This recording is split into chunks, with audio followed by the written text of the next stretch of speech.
Hello my friends all over the world, wherever you are. In this video I'm going to give you a brief demonstration on how to remove the front piece of sheet metal that sometimes gets dented in a shipping accident and replacing it with new metal. Now here I have new metal that still has the plastic liner on it, and before I put new metal on I usually put in the rivet nuts in the top holes, but I have another video showing you how to do that. So this video is going to be showing you how to remove this front surround piece of sheet metal. And if you do that and it's dented, one thing you'll need to do is remove the logos to put on the new sheet metal, but I have another video showing you how to do that. So I'm just going to set this aside and demonstrate what to do.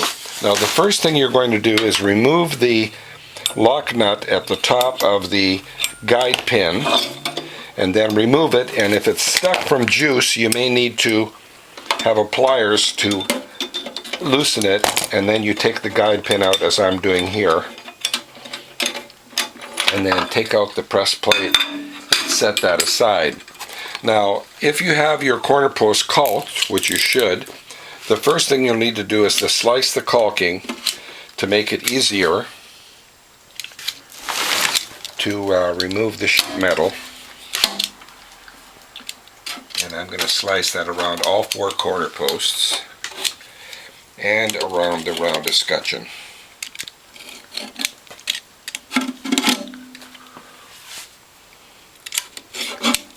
Now the next step will be to remove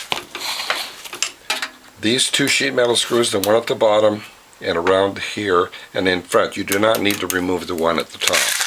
So let's do that.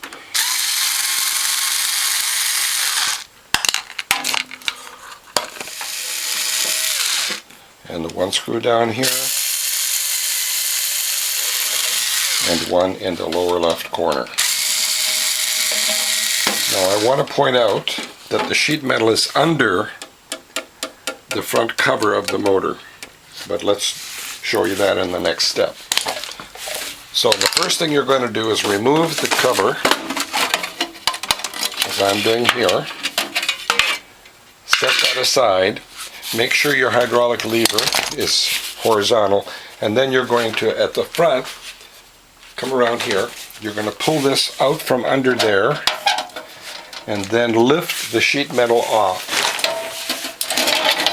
as I'm doing here. Now, if there's a small dent on the front, you may want to use a bodywork hammer. And let me find mine here.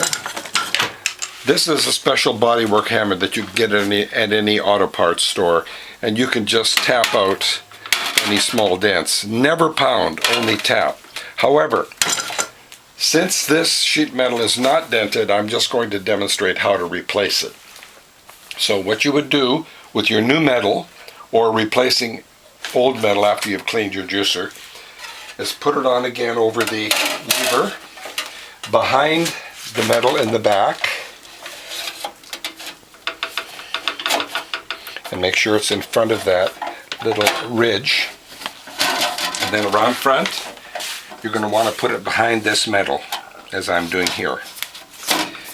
And you may have some difficulty, so you might have to pull that out with a utility knife or something. Make sure it's snug, like I'm doing here. And then, with your screws, you're going to screw that back in, as I'm doing here.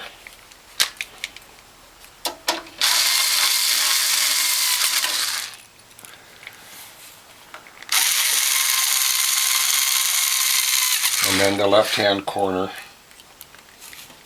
screw. Now the last step, that's 3 screws left, is for the cover.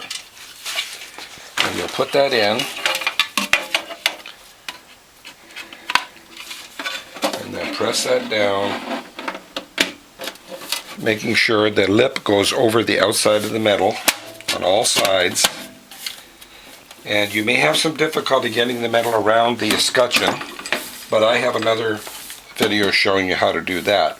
If you do have some difficulty, what you might need to do is loosen Let's put this down so I can show you. What you might need to do is loosen the one bolt in the bottom that holds the reservoir, like I'm doing here. And then with your tool, grab it while you push it in, either by hand or with a hammer. There, we got it. Now, before I tighten the bottom bolt, I'm going to put these 3 screws in.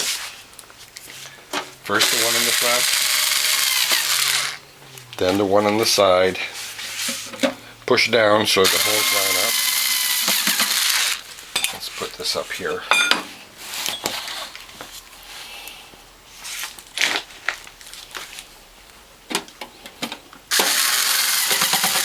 There you have it. The last step, of course, is to put the guide pin in and screw it into the post. But before you do that, you're going to want to caulk the posts again. But I have another video showing you how to do that, so I'm not going to do that this time. I'll do that later. I just want to demonstrate how to put the guide pin back in and the press plate. And remember, you want to caulk the corner posts before you put this plate back in. There we go. And of course, tighten that top nut with the appropriate tool, or you can even tighten it with a pair of pliers. Now remember, you're going to want to caulk the corners. I have another video showing you how to do that. The last step is very, very important. You need to tighten this bottom bolt that you loosened in order to have the escutcheon center. There you have it, my friends. I hope you found that to be a helpful video. And if you did, please tell a friend. If you'd like to contact me, my phone number is 760-753-0321. My email address is developtrust@cox.net, and my webpage is wholehealthfound.com. See you in the next video.